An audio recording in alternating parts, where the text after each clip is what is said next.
Hello again, I'm John Terzak, and welcome to another video cooking lesson at The Seasoned Cook. Today I'm going to answer the question of how to make risotto Milanese, or Italian Piedmont rice, which I have 2 cups of here, made with saffron and onion and chicken stock. So we're going to start out by putting a couple of ounces of whole butter, which you can use all butter or all olive oil in this recipe, in a nice hot saute pan here, along with 2 cups of diced onion. And I have a pound of mushrooms here, but I think I'm just going to use about 3/4. Now, risotto Milanese is not normally made with mushrooms and sausage, so I'm making risotto alla Milanese, and then it has mushrooms and sausage in it, which is my preference. So let's put some fresh chopped, a couple of tablespoons each of oregano and sage. And let's get a little bit of salt and pepper.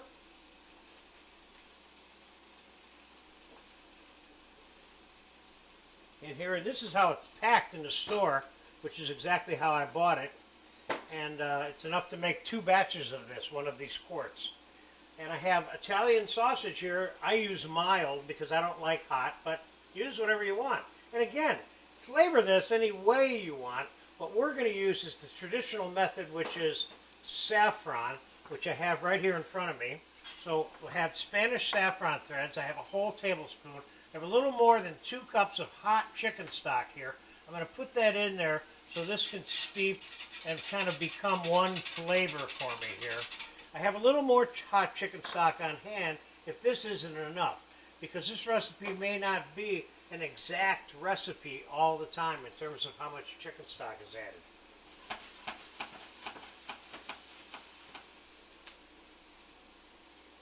Okay, we're going to add not much garlic, like a tablespoon, maybe 2 tablespoons tops to this batch. Give that a quick stir. Now I'm going to add the rice.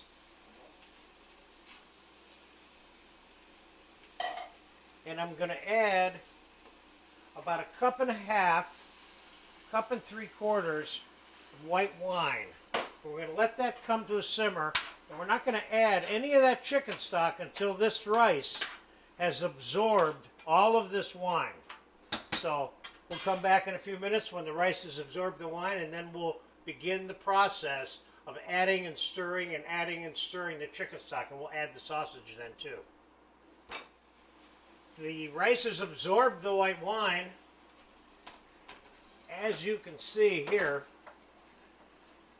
Enough, okay? Now I've switched over to a wooden spoon because we're going to be scraping the bottom a lot, and we don't want to use a metal spoon.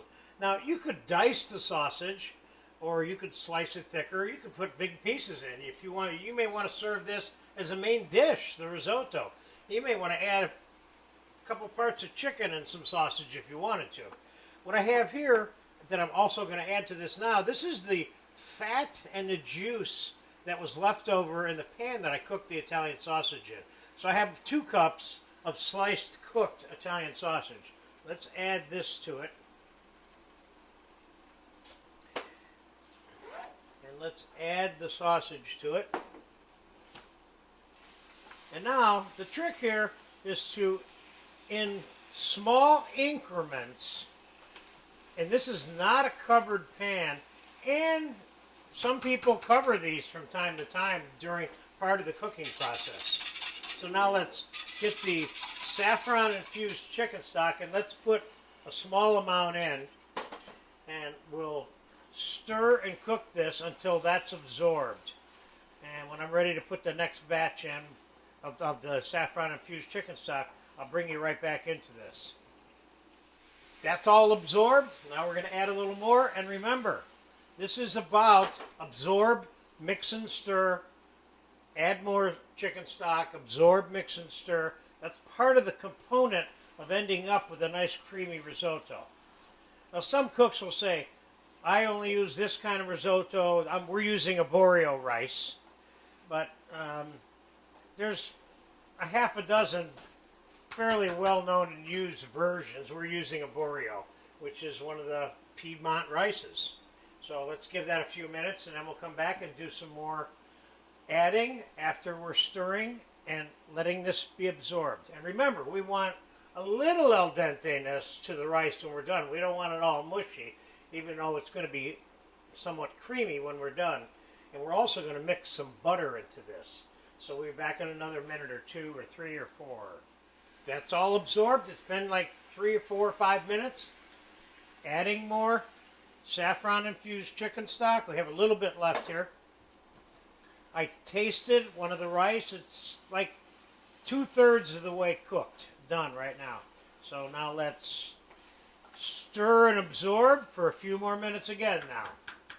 Okay, it's been about 3-4.5 minutes, and this has been absorbed, and I've been stirring it, and now we're going to put the balance of that little more than 2 cups of chicken stock that we started out with. But I have a little chicken stock in reserve if this is not enough. I'm predicting that this is going to be what I just placed in there was the last addition of the saffron infused chicken stock. Now let's stir and cook that for a few minutes, and then I'll give it a taste and we'll see if it's done. Okay, it's been 3 or 4 minutes. Still not done. I have a little plain chicken stock here. We have all the saffron in there. We need them to throw another, I don't know, cup, half cup, 2/3 of a cup in there. The important thing is that 2 things. Number 1, you add the amount of liquid that you need to get your risotto cooked, and no more than that. And secondly, I've tasted this rice, so I'm constantly keeping myself up to speed on what the level of doneness is. I've probably tasted it 7 or 8 times since we've been cooking it. This might be the last addition. Let's give that a few minutes for cooking and stirring, and we'll get back. And if it's done, then I'll show you one way, and the way that I like to finish this off. All right, it's been another 3 or 4 minutes. Now total, I have about 3.5 cups of chicken stock in here. I've been mixing and stirring, and the rice has been absorbing, and we now have a finished item. I've tasted this probably 10 times now, so I can make sure when I want to take it off. Now, one of the things to understand about risotto is that it is most enjoyed right after it's made. That's when it's the freshest, creamiest, and the texture is the best. Can you reheat this? Yes, I've made it and eaten it for 3 or 4 days before. It's not the end of the world. It's still going to taste great, but for the ultimate texture, this is the time to eat it. Now, I'm going to finish this with a little bit of whole butter. And I tasted it, and I know it needs a little bit of salt and pepper.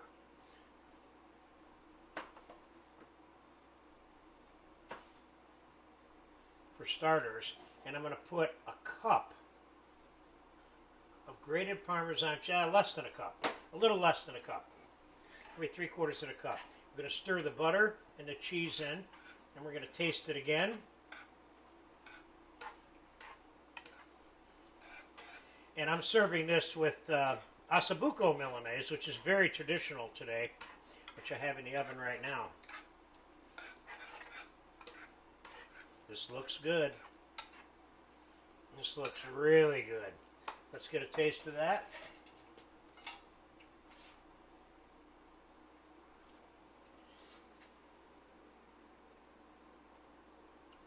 This is good just the way it is. I love this. We've got a winner here. Let's put some of it on a plate. Sprinkle a little olive oil on it. Hit it with some Parmesan cheese curls. Oh yeah. Oh yeah. Oh boy.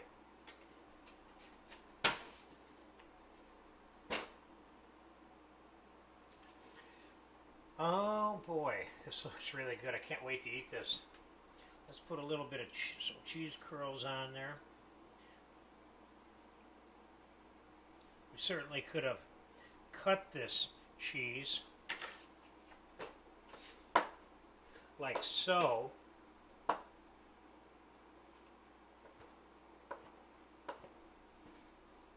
And also put it on there with like chips of cheese.